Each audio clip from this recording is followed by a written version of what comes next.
afternoon, and I'm excited to share with you some neat things that I've been doing at Baylor University over the last 10 years, basically trying to redirect my research from doing high-performance composites for the Air Force and NASA, from working for more conventional plastics with Shell and DuPont and Dow Chemical, and now more recently I want to do something that would actually make a difference in the lives of poor coconut farmers. And the question is, how can a guy with a background in material science do that?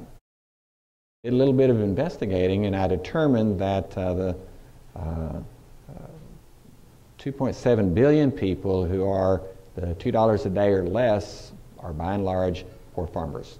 They have 2 to 3 acres to grow on, and they just don't have a big enough farm to grow very much, and the net result is that their lives are extremely difficult. And so the challenge I had was, what can I do if these are the poor people? I don't know anything about agriculture. I'm not even a good gardener. And what might I be able to do? Working with a former PhD student of mine who was from Papua New Guinea and went back to live there, he brought to my attention the very difficult situation that poor coconut farmers have in his country, and sort of introduced me to what was and has become a very, very interesting and exciting area of work. What we are doing in our basic thesis is this: almost all agriculture has agricultural waste.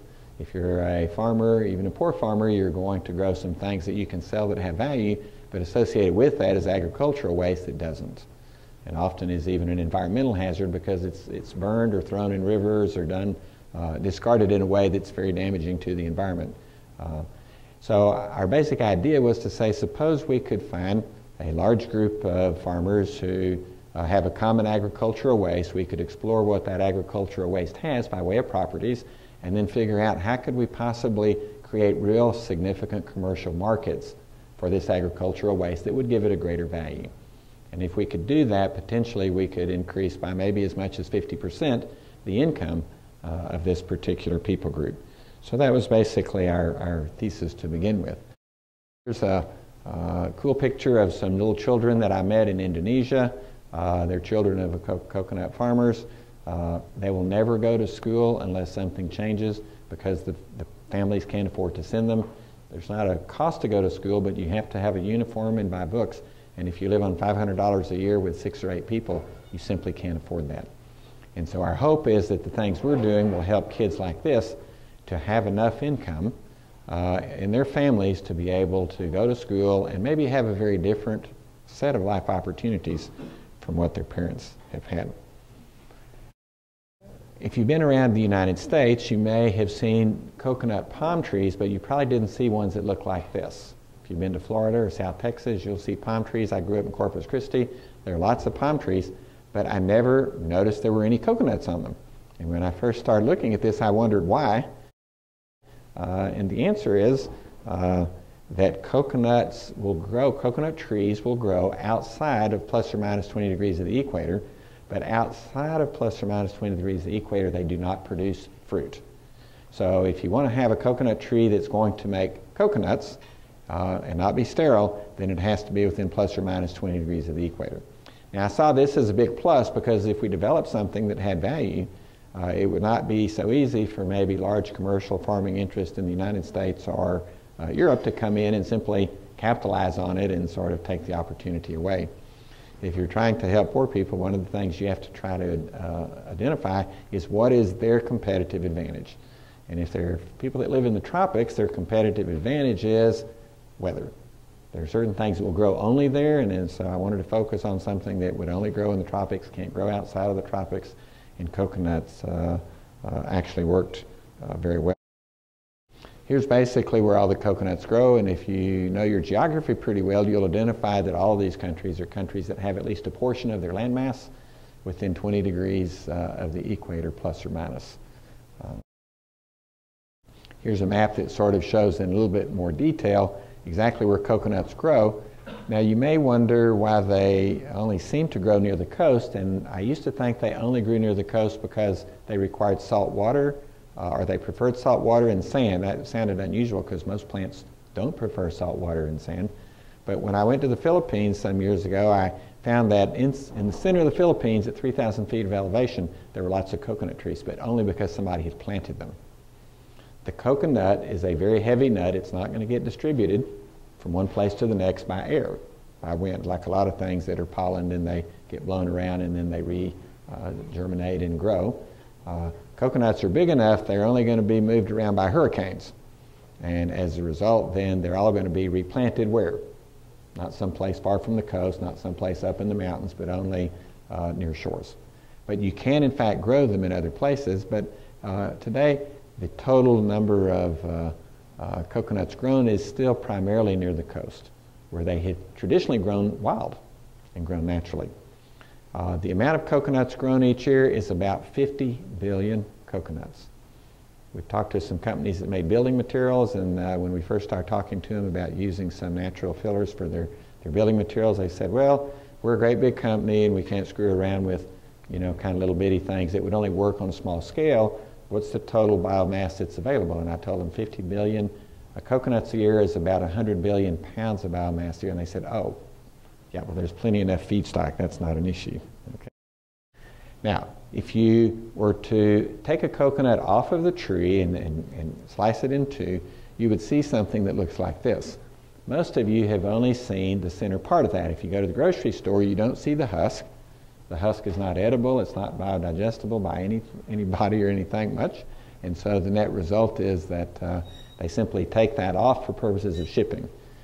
If you do go to the grocery store in the produce section next time, and you'll see coconuts there, pick one up and thump on it. And what you'll discover is that the coconut shell is extraordinarily hard. And as we'll see shortly, that's one of the benefits, one of the unique property advantages that it has that makes it commercializable. The white part, the center, you've probably seen before if you make different kinds of desserts that involve coconuts. They sometimes shred this and put it on cookies or cakes. They may use it as a flavoring for ice cream. Or most typically, they will take the white coconut meat and actually process it to expel the coconut oil. The coconut oil is about a third of the mass of the coconut meat, and it's really where most of the commercial value is in coconuts. If you were to sort of take a coconut production and say, where's all of the value creation, it is in coconut oil. It's widely used in many parts of the world, and until 1992, it was widely used in the United States. Anybody know why we don't use coconut oil so much in the United States in recent years? It's because the vegetable oil people ran a very successful smear campaign saying coconut oil is really bad for your health. And it was extraordinarily successful, and within 1 year they quit using coconut oil in popcorn, which had been the almost only oil that was used for popcorn. They quit using it in candy bars. I used to read labels to see what all it had in there, and coconut oil was in almost every candy bar that I ate, and then within 1 year it disappeared. What did they replace it with? Hydrogenated vegetable oil. Now if you pay any attention to health literature today, is that good for you? No, it's where trans fats come from. It's really quite bad for you. So it was terribly bad health advice, and Berkeley and Harvard have put out articles in the last several years saying coconut oil is actually very, very healthy for you, like olive oil. And they also say trans fats, no more than 1 to 2 grams per day. So what a terrible trade-off. But nevertheless, it worked, and so the plight of the coconut farmer became more difficult. It's interesting, in the Philippines, where people get 40% of their calories from coconut oil, they have 10% the rate of heart problems that we have here. Isn't that interesting? If it was really that bad for you, then they should all be dying like flies at an early age. And who do people have all the heart trouble? Americans who, for the last 20 years, ate lots of hydrogenated vegetable oil, which is really bad. Okay, nevertheless, in those parts of the world, people still use coconut oil for everything. And so that's basically the marketable part of it. The shell may be used to make charcoal, sometimes activated charcoal. It can be burnt as a fuel for cooking or whatever, but it doesn't really bring very much value in those ways. But anytime you burn something, you're not going to get a lot of value for it. The husk, the same thing, it can be burned, but there isn't a huge market for coconut husk and the things you can get from it. Okay, so here's some kids from that same trip that I made to Indonesia. This is a typical coconut farmer family. You can see the children there. I should add that the son on the right end is 17 years old. He works with his father, who's standing next to me, and they basically are growing coconuts. They're opening them up. They're basically cleaning out the white coconut meat, and they're selling that, and that's how they get their 10 cents a coconut. The kids in the middle are basically just part of the family, and I asked them if they'd get together for a picture. They do not work at all in the coconut operations. Here's what happens when you're processing coconuts. You just develop big, huge piles of them. I wished I'd put somebody in this picture because it would show that the height of this coconut pile is about the height of a house to the top of the roof, not to the bottom. And it would be about the size of a small house. And every place I go in the Philippines and Indonesia, I see these kind of piles. In this area that I was in Indonesia, they throw away 5 million coconut husks per day in just that one area. So there is a huge amount of biomass of agricultural waste that potentially might be useful for something. If there isn't a sort of a large volume of agricultural waste, then there's not much point in screwing around with trying to do research and commercialize it, because there's not enough volume to make it worth your while. But with coconut shell and husk, there's plenty enough to make it an interesting possibility. Okay, so let's see, what can we do with coconut husk? What can we do with coconut shell that would create a sustainable industry and would be a benefit to the people who grow these biomasses? Okay, so on your left is a part of a husk. If I process that right, I can remove the coconut fiber from that husk. I can take the coconut fiber. Okay, this is the coconut fiber from the husk. I can blend it with a synthetic fiber. We're going to call it a binder fiber. And the purpose of the binder fiber is to be able to stick the coconut fibers together. So we're going to mix them. Here's the coconut fiber. Here's the polypropylene. And as I'll show you shortly, we can actually use these to make all kinds of parts for automobiles and other things. Okay, so how did we get started on this journey? We started out by writing a proposal to the National Collegiate Inventors and Innovators Alliance. If you have students who want to do projects that might have some commercial value, this is a great source of funding. We got $20,000 grants twice from them, and that provided enough money to really help us kind of get started. And they're a really great group to work with. They provide all kinds of training and entrepreneurship, and they have conferences and workshops and things to help you understand how to really go from really the beginning of an idea to actually getting something in the marketplace. We subsequently took the research that we were doing at Baylor and applied for patents, which Baylor owns. Baylor then agreed to license them to a small company that I was starting to do the commercialization.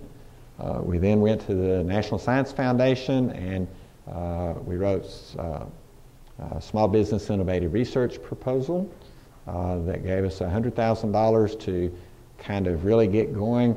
Our results on that were quite promising, and they gave us another $50,000. Then we wrote a bigger proposal that had to do with commercialization and got $500,000 for a phase 2, and then that looked promising, and we got another $500,000 for phase 2B. So in total, we were able to get about $1.1 million worth of funding from the National Science Foundation to actually develop the technology and then to work on commercialization. Now, unlike some things that the government has funded that I think are not done on a competitive basis, like Solyndra, for example, this is an example of one where it's highly competitive. They have, in the year we sent in our first proposal, 2009, they had 3,000 proposals, of which they funded 400, and the 400 were all chosen by review panels that typically consisted of 6 business people and 6 science or engineering people. And I've served on these panels, and it's really a very, I think, honest competition where things are judged on their merit. At the end of that first year, of the 400 people that had been funded for round 2 for phase B, they funded only 100. And then for phase 2B, the extension, the third funding we got, they only funded 12. So they started out with 3,000 and they only funded kind of all the way through their process 12 companies. So I'm saying it's competitive, but if you have something that looks like it might work, then they're willing to help you get going, and they will fund you as long as it looks like it still has some good promise. Along the way, to be able to get our NSF funding, we had to get angel investors involved. If you don't know what angel investors are, sometimes this is called what? Friends, fools, and family? I think that's right. These are people who invest at the very early stages of a project where the chances of it succeeding are relatively low, maybe 20% or less. So it has to be family, right? Friends or fools. Okay, so we got this sort of family, friends, fools type angel funding, and also from VentureWell, who was funding stuff from NCIIA, and we began to look at a whole range of interesting applications. So what in the world can you do with coconut fiber and coconut shell?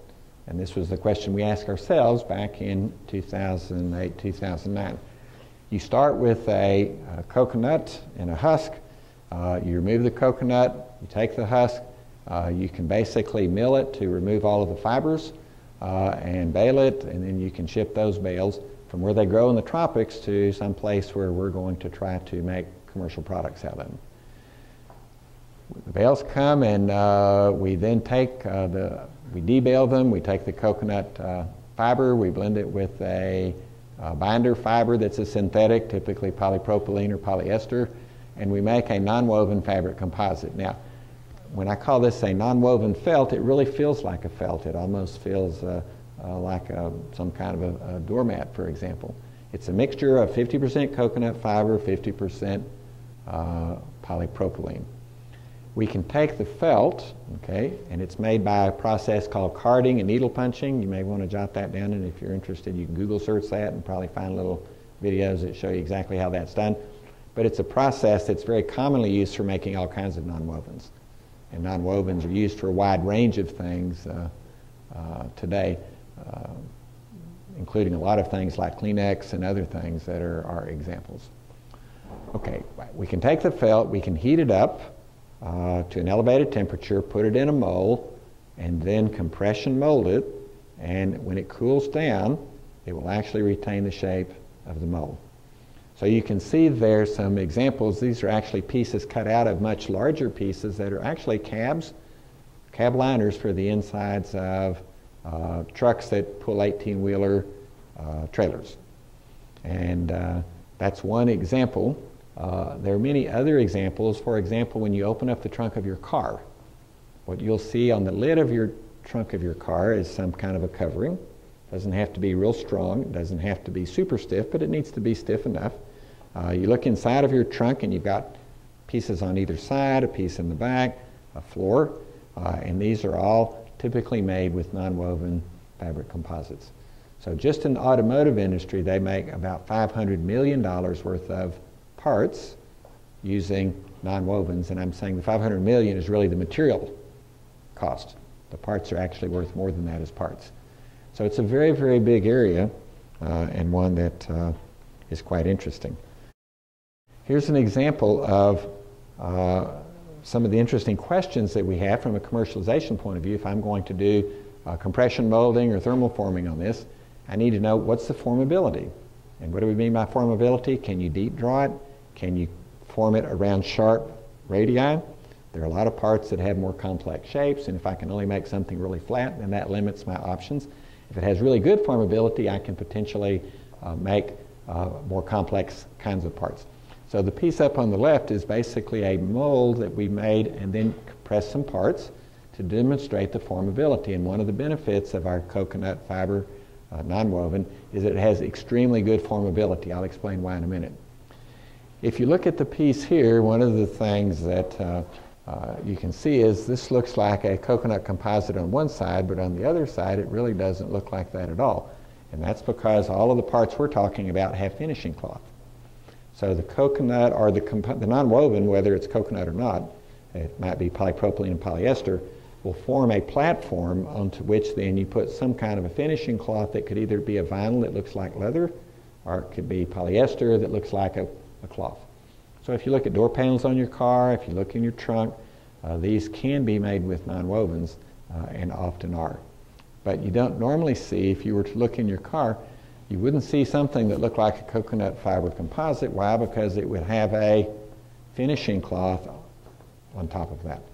Now, if you're curious, then go look at your car and peel it back, and you'll see what's on the back side looks different than the front side because it's the structural part, it's the platform, and the finishing cloth is really something that's quite flimsy, and it's attached to that.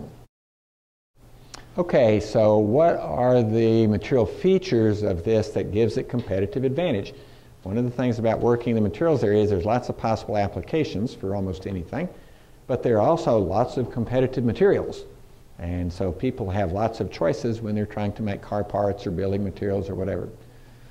Okay, so let's begin with what is the function in nature, and then we'll talk about how that translates into interesting properties that we're able to take advantage of as we try to commercialize this agricultural waste. The coconut is up in the tree at 60 to 80 feet, and when it becomes ripe, it falls to the ground, and it has an impact. Now, if it breaks the nut, then there will never be a germination and the production of another coconut tree. So we can say the function of the husk is to be impact absorbing, and what that means is the fibers are going to have a good deal of ductility. If they were brittle, then they wouldn't absorb much energy, much like glass doesn't. If they're quite ductile like metal, then they absorb a lot of energy.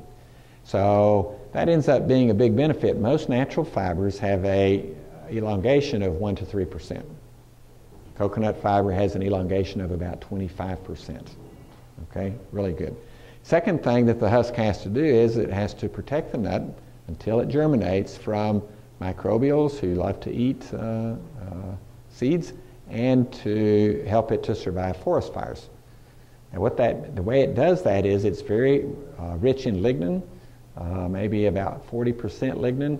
Lignin is it behaves like a phenolic resin. It's very burn resistant, and it's almost indigestible. So it never creates smell problems. Now, in the early days of trying to use natural materials in various automotive and other applications, people didn't appreciate this problem. The first time they started trying to use flax in Mercedes-Benz in Germany, they didn't realize that microbial attack, where there's enough humidity, they will eat on the flax and they will eventually create all kinds of terrible odors. If you put garbage out beside your house and leave it in the sun and the rain for 2 or 3 days, it begins to stink. If you take something like a natural fiber that microbials will eat, it will simply take maybe a bit longer time, but they will eventually also develop odors. And if you pay $50,000 for a car, it shouldn't smell like a porta potty on wheels, right? And now, it turns out that I've had 100 pounds of coconut fiber sitting out in one corner of my yard for 2 years with sprinklers watering it 3 times a week, sun shining down on it, and you can go up and smell it now, it still has no odor after 2 years. What that says is it's very resistant to microbial attack. From a commercialization point of view, that's very important. It also is burn resistant. It's not impossible to burn, but it doesn't burn easily. And to do building materials or to do automotive, we have to pass burn tests. It doesn't have to not burn at all, it just has to burn at a relatively slow rate. And our material burns more slowly than the synthetic fibers it's replacing, so it does better in that application. It's got a whole bunch of other interesting properties. It has large diameters, which makes the fibers more stiff in bending. It's very durable in wet environments. It's resistant, as I've said, to mold and odor attack, and it's got some really good properties. Okay, so here's the scheme then. We take some coconut husk, we separate the fiber, and what's left is called pith. The pith can actually be used in gardening. If some of you have used cocoa peat is basically the pith. It absorbs 10 times its weight in water, which is quite amazing. I couldn't imagine how you can do that because there's not enough surface area to do that. And then I looked, and these are like little hollow beads, and that's how they absorb so much water. Our first thought was environmentally friendly diapers for children, but then we did the stuff they use in diapers and found out it absorbs 50 times its weight in water. It's a synthetic, but 50 times its weight in water. Okay, well, there's other applications, and I think using it for making potting soil and other things. For the fiber, we combine it with the polyester, make a felt. The felt can be made on large equipment in 6-foot wide rolls that are 150 feet long. You can then take this felt, put a finishing cloth on it, heat it up, compression mold it, and what you get is a trunk lid for a Chevrolet Malibu 2009, the kind that we have. So there's lots and lots of things that can be made out of this. Now, just a little bit on properties. It turns out that our material, our coconut fiber, has a lower density than the synthetics it's replacing. If we measure the flexural modulus, that has to do with what is the material resistance to bending. This is all stuff with varying amounts of coconut fiber. As the density increases, the stiffness increases. That's what you would expect. The gold points up there are all polyester. The rest of the points are different amounts of coconut fiber, in both cases mixed with polypropylene. And it looks like that our material is not going to be as stiff. But because it is lower density, for the same amount of material, it will be thicker. The high density material will squeeze when you compression mold it to a thinner section. The lower density material will be thicker. It turns out the flexural rigidity is a function of the thickness cubed. So a lower density means a thicker piece, which then has much better resistance to bending. So when we look at flexural rigidity, this is what we need for performance. This is only a contributor, but this is material properties plus geometry. Here's where all the coconut fiber composites are. Here's where the pure synthetics, polypropylene and polyester are. And you can see that our new non-woven has much, much better properties than what is traditionally been used. Okay, let's look quickly at coconut shell, and then we'll have some time for discussion. If next time you go to the grocery store, go by the produce section, pick up one of those coconuts and just thump it. If you've got a ring, okay? And I wish I'd brought a coconut shell with me because it has a very different sound to it. It's 4 times harder than maple. It's 10 times harder than pine. And so the question is, great, what can we do with it? Okay, well, if this was the 1500s, we could make cannonballs, okay, or something like that. But it's not the 15th century, and so we're trying to think, what can we do? What can we do to take advantage of hardness? See, if you're going to use recycle agricultural waste, you have to find out what are the properties, and particularly what are the unique properties, and then what can we do to capitalize on those. So what we decided was it's really hard. If you take a piece of coconut shell, if you take a coconut home, hit it with a hammer and break it open, you get the coconut meat out of there, but then take the shell, break it into pieces, put it in water, it sinks. It has a specific gravity of 1.2. Water is 1. Most wood is between 0.2 and 0.6. So it's twice as dense as maple. Okay, so our thinking is, okay, twice as dense as maple, very hard. What can we do with this? What we came up with was the following. We could potentially take the coconut shell and produce it as powder, and with it being produced as powder, we could then incorporate it into engineering plastics like polypropylene or polyester, and it would take the plastics whose principal liability is they're not stiff enough. Plastics are good in many ways, but they're not as stiff as you would like for them to be. So if I'm making, for example, fenders on cars or wheel wells or all kinds of things, I overcome that lack of stiffness by making them thicker. But I'd rather make them thinner and have the material itself provide the stiffness, not the geometry. So what we decided to do was to try to incorporate, make powder, incorporate it into these engineering plastics and see what we can do. And so what we found was we thought it would work, we just weren't sure how well it would work. And what we've been happy to discover is that it gives terrific increases in stiffness. I'll show you some graphs in a minute. It gives small increases in strength, but for most applications in engineering, the stiffness is more important than the strength. It has good retention of its impact resistance. You might wonder, impact resistance, what is that? If I'm using it as a wheel well, if I'm using it as an underbody part in a car, my biggest issue is going to be what happens when I have rocks kicking up and hitting that. Will they crack and break, or will they simply dent? And obviously I want something that will dent rather than break. Will absorb lots of energy. When you start putting stuff in to make it stiffer, you normally will have it become less brittle or less ductile. And so the trick here is to say, can I get enough stiffness without completely embrittling it to make it work? And coconut shell powder has a remarkably balanced benefit. It does significantly increase the stiffness, and it really doesn't decrease the impact properties very much. It has good UV resistance. Where would UV resistance be important? How about if I'm making siding for houses? Okay, what you don't want to do is make siding for houses and warranty it for what, 50 years or forever?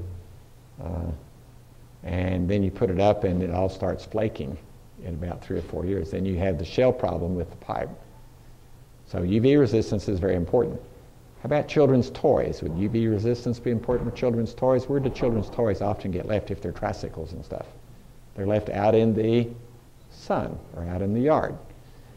Normally they put in special chemicals that are quite expensive to increase UV resistance. It turns out that our coconut shell powder is a UV absorber.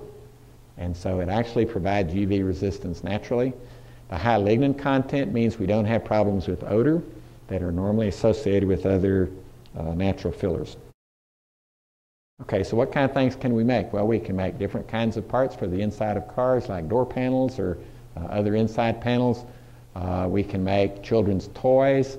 We can make lumber for decking. We can make lumber for fencing. We can make all kinds of consumer goods. Anything that can be injection molded or anything that can be extruded, like pipe, we can use coconut shell powder as a functional filler to enhance the properties. Okay, so let's see what kind of enhancement we're talking about. The neat polypropylene has a tensile modulus, this is how stiff is it pulling in this direction, of about 175,000 psi. If we add only 20% coconut shell powder, we can increase that all the way to about 280. So that is a big bump in strength. We get a similar bump in stiffness, okay? I'm sorry, this is the modulus, not the strength. We get a big bump in stiffness, in tensile stiffness. We compared it just out of interest to cedar wood flour, which is another common filler.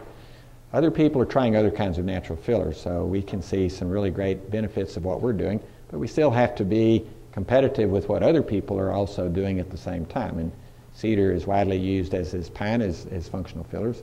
So we like how our comparisons look. We also get an increase in strength, but not as much, from 3.1 to 3.44 when we add 20% coconut shell powder. But here's the take home. My feedstock is how expensive? It's very nearly free. When I was in Indonesia, we could get 1,000 coconut husk delivered for $3. There was no charge at all. The farmers all put it out at the street and hope somebody will pick it up just to get rid of it. So the feedstock is extremely cheap. Then it takes some processing and some shipping costs to get it here. But we're competing with polypropylene or polyester at typically about $1 a pound.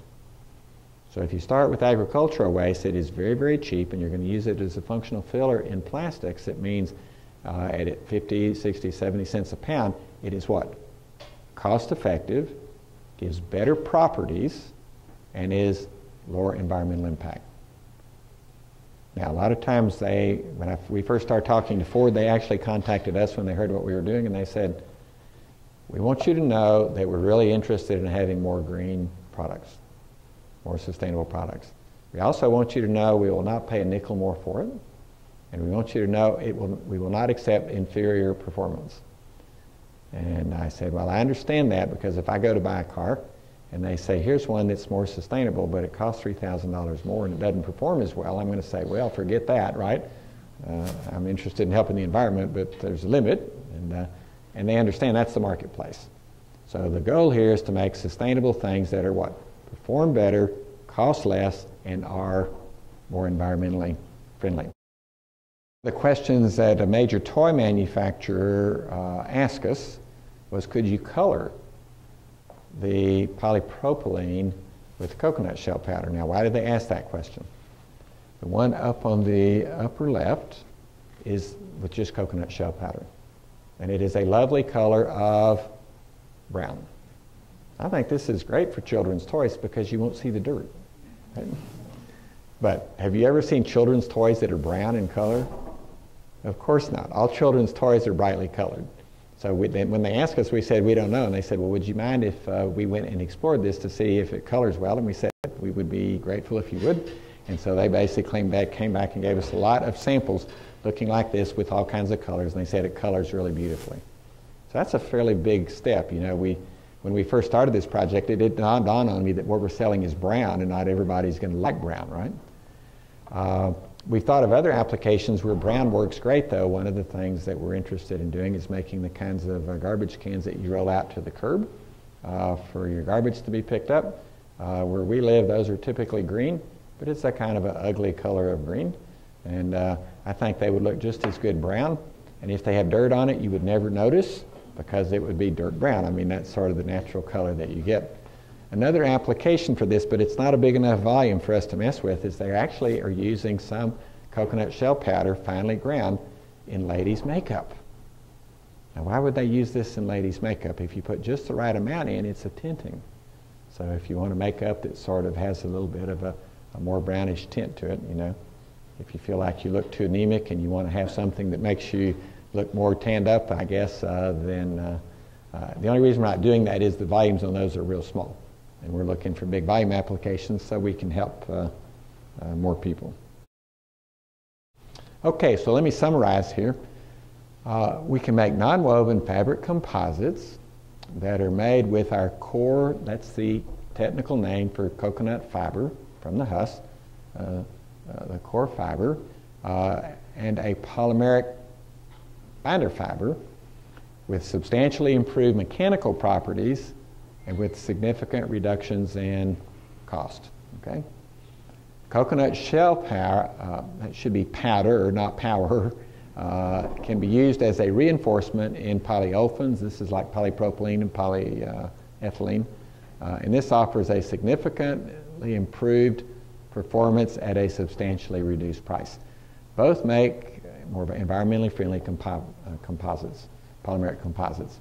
So we think that the agricultural waste from coconuts has a tremendous potential to help us help companies make better products at a lower price that are more environmentally friendly, but at the same time create economic opportunities in developing countries. Now, this is not just a pipe dream. We actually have bought a production facility in Indonesia that had gone out of business because they were selling coconut shell powder, but they weren't selling it for the kind of applications, and they weren't making it in the way that it needed to be made. So we bought the facility, converted it to our processing, and now we're selling maybe 6 million pounds a year of coconut shell powder already, and we're getting lots more requests. We had 3 different companies ask if they could buy our whole production for this year, and we said no, because we don't want to have one customer, okay? We want to have more. We've created 80 jobs in this one particular community, and we think that will soon grow to a much, much larger number. We're buying, at the moment, the coconut shell from a middle person. We've got all we can do to try to work on our production costs and our production volumes. But as soon as we get those sorted out, we're going to be organizing co-ops where the coconut farmers can, instead of throwing their stuff away at the curb, we can come by and pick it up.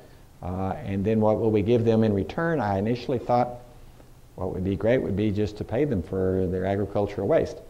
But my son and other people have told me you never pay an artificially high price and distort the market. And I'm persuaded that he's right. I talked to some friends in Indonesia, some businessmen who are interested in what we're doing as well, and we explained to them our situation. And they said, well, if you just gave them a windfall of income, most of the coconut farmers would get a second wife. Now, this is in a area of Indonesia where people have more than one wife if they can afford it, and it's kind of a status symbol. And I thought, man, that would really be irritating if I spent the last 10 years of my life working to help poor people in developing countries to find out I've doubled the rate of polygamy in Sumatra, Indonesia, and Now they have 10 kids that can't go to school instead of 5, right? I mean, this would not have been a goal worth sort of investing yourselves in. So what they suggested, and we think it's a great idea, is we get the agricultural waste from these coconut farmers through a co-op, and then we provide vouchers to help their children be able to go to school. We've already identified some businessmen who said, if you can figure out a way to help pay the ongoing costs, we would be happy to pay the one-time cost of helping to build a school. And so this would be a great way to help the community in a way that can produce more permanent change. And what are we going to do? We also have a production facility in the Dominican Republic where we're producing fiber. In Indonesia, we're doing coconut shell. And there, we're still trying to figure out if we're going to be helping the people who are providing their agricultural waste. What's really the best way to do that? Because I think just giving them a check for money and paying more than what the market is, which is essentially almost nothing, isn't probably the best way to be sure what we're doing is producing the biggest benefit. And so that's kind of where we're at. It's very exciting. It's very challenging. Trying to develop a company that is doing international logistics, trying to do manufacturing in foreign countries, creating markets here, working with our customers here, is really a much, much more challenging project than I had in mind.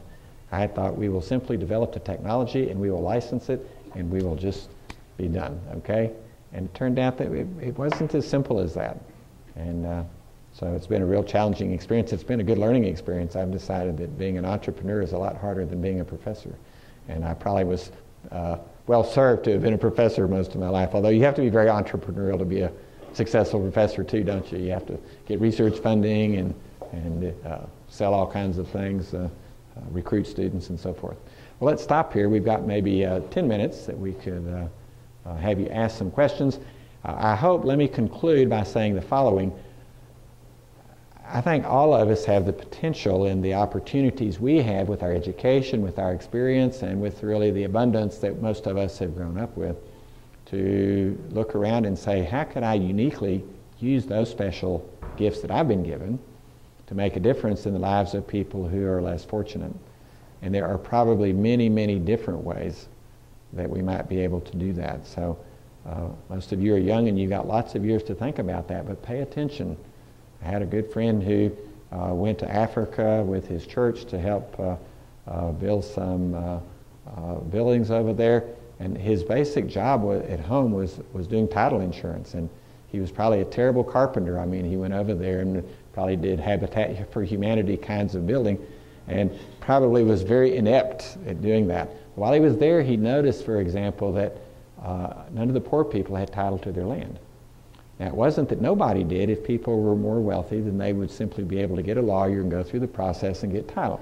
But there wasn't any simple, low-cost way to do this. And so a lot of the poor people would never build anything on their land, even if they had a little bit of money, because it wasn't their land. I wouldn't build a house myself on a piece of land for which I didn't have property, no matter how much money I had. And so he talked to the government while he was there, and he asked them if they would like for him to help set up a very simple procedure that the government could use to help provide title insurance for poor people. And the government thought that was a really fine idea, and so he went back home and sort of worked something up and helped them to implement it. And now there's one of the countries in Africa, I wish I could remember which one, in which poor people can get title insurance. I have another friend who did the same thing in the Dominican Republic. And so, interesting, no matter what your skills and talents are, there's probably ways that you can use those that you wouldn't expect to make a big difference in the lives of other people. And I feel like for those of us who have been blessed with so much, we ought to be paying attention as we go to the kind of unique opportunities that we might find if we just look and pay attention. If somebody had told me I would one day be making coconut composites and doing the things I'm doing, I would have thought that is as nutty as it gets, you know. And when I tell people that's what I'm doing, they really laugh because it really sounds almost humorous, but they aren't going to be laughing when they start finding this in a lot of their major stuff. We actually have cutting boards that are going to be sold soon at Target and Walmart that have coconut shell powder to make the cutting boards harder. Martha Stewart, I think, is the brand that we're going to be they're using our materials. We got an innovation award with Ford last year. They're already using some of our materials in the Ford Focus. And in some very major companies, we're going to soon be having a lot of exciting things coming out. 3D glasses for movie theaters, just a lot of things. And I would never have dreamed that we could get this far down the road and be doing what we're doing. So if you have small dreams, then you'll probably have a small life. If you can sort of have big dreams, then you might, in fact, see some of those come true. So let me encourage those of you, especially those of you who are young and got lots of years, to pay attention and be entrepreneurial in the sense of recognizing opportunities and thinking about how you can expedite those. Okay? So let's stop here and open it up for questions. Most of you work in agriculture, and you probably can think of lots of agricultural waste. Now, will it all work as well as coconuts? Well, I hope not, because we're doing coconuts, and I don't want it to work as well as coconuts. But it's almost surely the case there are some other interesting things out there. And our company, we initially called ourselves Whole Tree, and more recently we changed our name to Natural Composites, because we initially were a coconut company, and then we decided, you know, that's really too narrow. So if you want to go see our website, it's naturalcompositesinc.com, and you'll see some of the kinds of things that we're actually doing. But I think that there has to be lots of interesting things we can do with agricultural waste. And it's a matter of going out and finding out what are the property families of properties that each one has, and what could we possibly do with it. Now, some agricultural waste just may have really cruddy properties, in which case, you know, you may not be able to figure out a way to commercialize it. But I suspect for a lot of things, nobody's looked very carefully.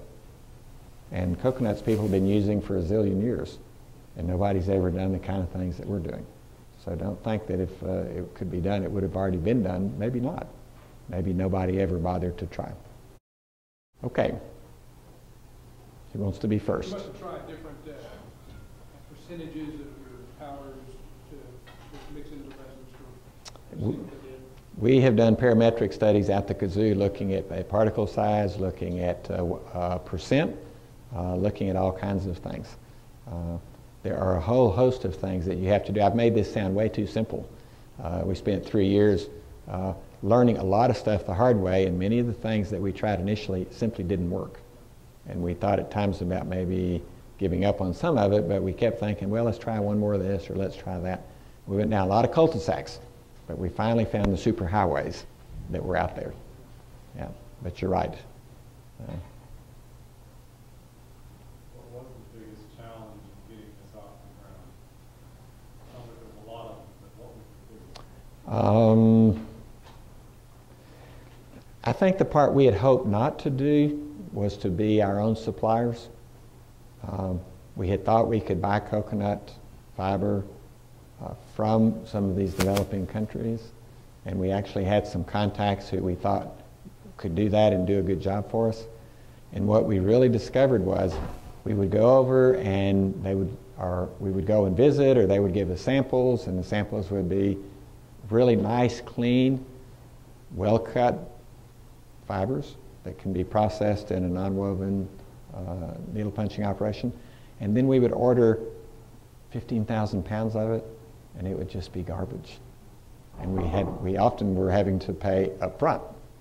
You know, they said, we're not going to send 15,000 pounds worth of fiber to somebody halfway around the world who we don't know and don't trust. So what they were saying was, but you can do the same for us, right? And so we really had some frustrating experiences. We had another deal where we were going to have door panels in a really, really neat sports car. And when we had the last round of tests that we had to run, we got some poor quality fiber, and we didn't pass the final certification. And they'd already made door panels, and I mean, we'd seen fully done door panels with finishing on it and everything. It looked really cool. They just weren't quite stiff enough. And they were going to make it just a little thicker and a little stiffer. The next set of fibers we got was not the same quality, and we didn't quite pass the test. And they said, well, sorry, we're going to go ahead and do something else.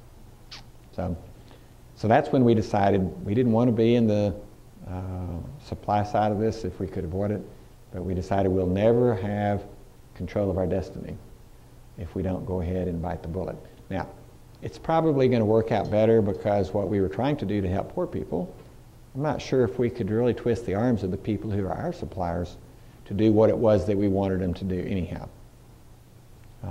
If we're the ones who are running the plant and we're the ones that are hiring the employees, then we can control what are the work conditions and how are the employees treated, and can we give end-of-year bonuses, or can we do other things to really benefit them in each way that we can. The first time I went to Indonesia and visited our plant there, I went and visited with some of the people at lunchtime. And because they are not well nourished, they all looked to me like they were teenagers, and I was a little worried that we were hiring a bunch of kids, you know, and doing all the things that you shouldn't do and also get bad publicity for. And as I talked to them, they all were between about 20 and 29 years old. They look so young because they're so thin, and they're small because they've just never had enough protein. And about half of them were married with children, and they were so thrilled to have a job. And we learned some things along the way that were really quite cool. We were paying them a little better than the going wage, but we really needed more production, and we felt like they weren't going as fast as they could. So we changed the way we paid them and paid them by the pound on some of the processing instead of by the hour, and we doubled our production in 1 week, okay? And they doubled their pay in 1 week, and so they were happy, and we were happy. But one of the things that I was reminded of, I didn't learn this, people respond to incentives. We all do that, whether you're rich or poor. If you give people the incentive to work harder, they will work harder. And there were some people whose job allowed us to do that, and they would take a 10-minute break at lunch even though they had an hour break if they wanted it. Then the people whose job was different and we couldn't do it that way, who got an hour off for lunch, and they took 59 minutes and 59 seconds for lunch, right? And these other guys ate real fast and got back over there. And so, but it's been great to see for all of them, they're earning more than the market wage now, and some of them are earning a lot more. And it's just neat to see how that's really impacting them. We are not yet helping the farmers because we're working with middlemen. But we have enough headaches trying to get our production up, getting the quality up, getting the price down, that we need to get that sorted out first. Then we'll worry about setting up co-ops and doing some of these other things. So, but it's a headache. Yeah.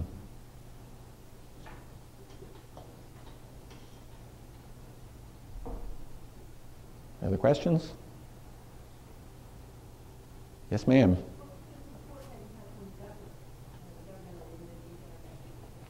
You know, that's a good question, and the answer is we've not had any direct support, but I'm not sure we've figured out, and we have some Indonesian investors. When we bought that plant, we wanted to have some in-country people who were business people and also shared in our kind of triple bottom line goals. But we did not get anything from the government. What we were hoping to get from them was just leave us alone and don't give us a lot of hassle. And in a sense, in some of these countries, if they'll just leave you alone, that's really the best thing to hope for. We probably didn't want to draw too much attention to ourselves by going in and asking for anything. They would say, "You want what?" You know, no, what you're going to get is lots of regulation and this, that, and the other. So we haven't had anything basically from the government. It would, I think we would probably qualify for U.S. aid kind of support in a lot of these countries where they're also trying to invest in the country and create jobs and stuff. But we really haven't been able to figure out how to talk to the right people. And a lot of that money gets handed out within the country. We actually wrote a really good proposal to USA for Indonesia for something else, to do some collaboration between Baylor and a university over there. And we felt like that we really had a proposal that would have helped us transfer a lot of the entrepreneurship and the appropriate technology stuff we were doing to schools in Indonesia, which would have been good. But at the end of the day, we didn't make the cut. And when we asked them for written reviews, the written reviews made it pretty clear that this money was being handed out to friends. Because we had a 10-page pre-proposal that we wrote, and then if you got past that, then you'd write the more enlarged proposal. And all the things they said that were missing from our proposal were the things that belonged in the second one. So this was pretty transparent, you know, making excuses, because they had people they knew and they wanted to give the money to their friends, and I think that happens in governments everywhere. It happens in our governments, doesn't it, sometimes? So. Other questions? Yes? You mentioned 50% filler content in one of your examples. Yeah. How do these filler contents compare to other green or even non-green filler contents, and what's the barrier for increasing demand? Now, I had one graph in there that I showed. The property that is the driver for most applications we're looking at is flexural stiffness. Okay? If you think of your door panel, you're never going to be loading it vertical to the door. You're going to be loading it, pushing in, you know, when you open it, close it, and so forth. In the data that I showed, where we put in 50% coconut fiber as a substitute for polyester, which is typically used today, that our properties are anywhere from 50 to 100% better when it comes to flexural stiffness. So we can get very, very good property improvements and with a lower cost for our fibers. Yeah. So this is basically what we're trying to sell. And we're working with a variety of companies with many different kinds of applications, from seat cushions to all kinds of things. So there's lots of different exciting possibilities.